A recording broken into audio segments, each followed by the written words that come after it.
Let's build an espresso martini. This time we're going to put a little twist on it. We're going to build it my way.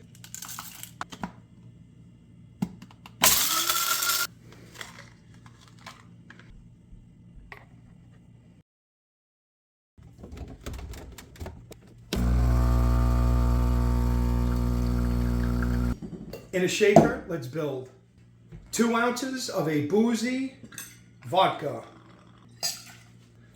1 ounce of a coffee liqueur,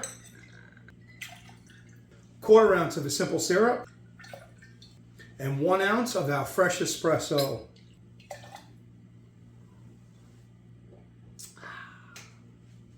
Before we put ice in there, let's go ahead and make our topping.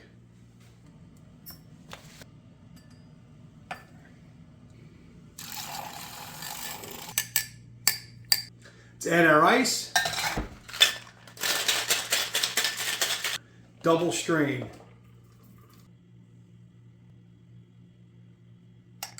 Place some coffee beans. Bottoms up.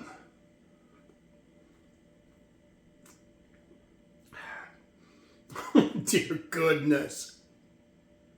Ooh, that is beautiful. Pretty and delicious. Enjoy.